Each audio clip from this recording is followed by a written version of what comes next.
A Widower's First Year, a Journal of Grief, on the passing of my wife Betty, on May 23, 2015, by John Crawford.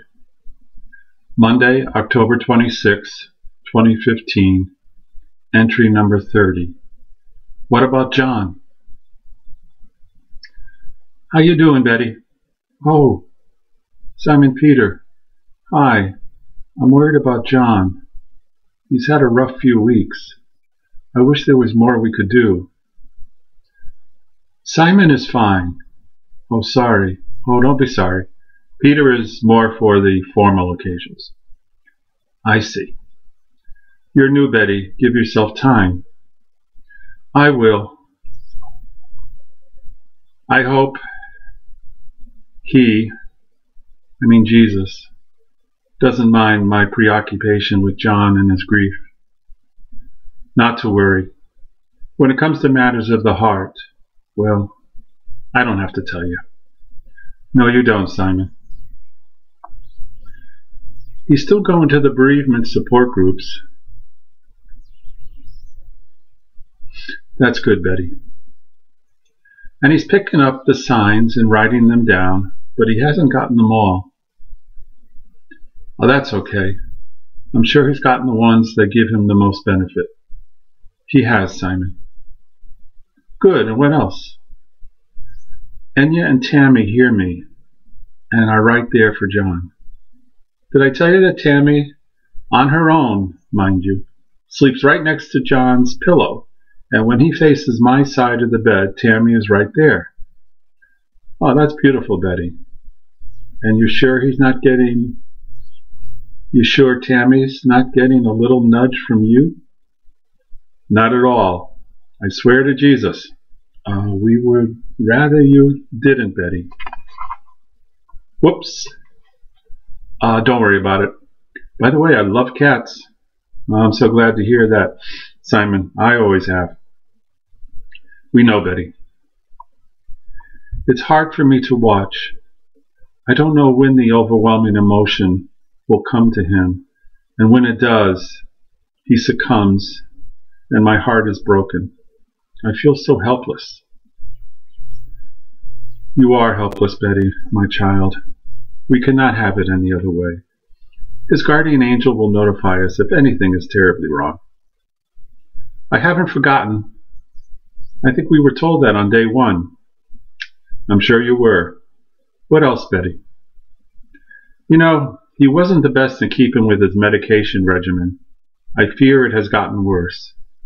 I know in my heart John is not suicidal, but too damn careless or absent-minded for comfort's sake. I do worry. I understand. His GA will make sure he's more attentive.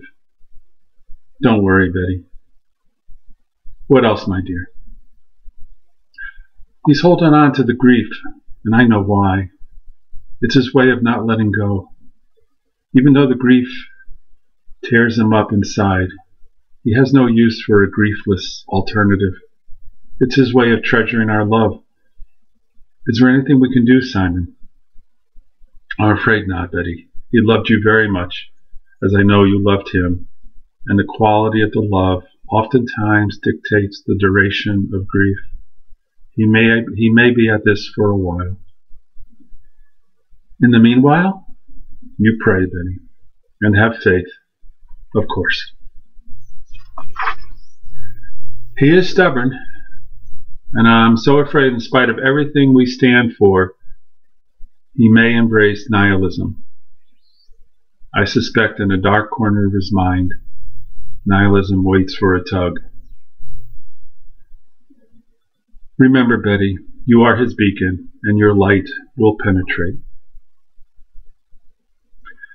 Simon, I wish I could leave it at that, but there is one more thing that really worries me. Do you have a little more time? Of course, Betty. John loves the arts, and especially music. One night I went to bed early and awoke at 2 a.m. upon hearing John cry. I asked him what was wrong, and he said, "It's over." I said, I don't understand, honey. It's over, love. The music is over. Yes, sweetheart, but you can play it again. I know, but again it will be over, Betty. What can I say, John? Nothing, Betty. Now listen to me. You are my music, and aside from the occasional discord, harmony reigns. I love you and us for that. That's beautiful, John. How's about we go to bed now? I can do that, Betty, but I can't live without my music. We can play it again tomorrow, John. No, I mean I can't live without you. I can't ever be in a place where I am unable to play you again. You understand? I do, sweetheart, and I'm not going anywhere, so I will be in the player at all times. I love you, and now let's get some needed sleep. Betty, we really frown on tears up here, sweetheart. Sorry, Simon. He was like a little boy, caught up in the beauty of music and not wanting it to be over. And I should have slapped his face right then and there and say to him, the music will die, but that doesn't mean the notes go forever unplayed. He has to come around to that. Please help him, Simon. He is being helped, Betty. There is a sweet melody in a bright corner of his mind that is now a little faint, but soon will be heard for the beautiful song it is. And it is your song, Betty. The notes are made of your essence, and John will know that. Trust in us. Love, peace, and John.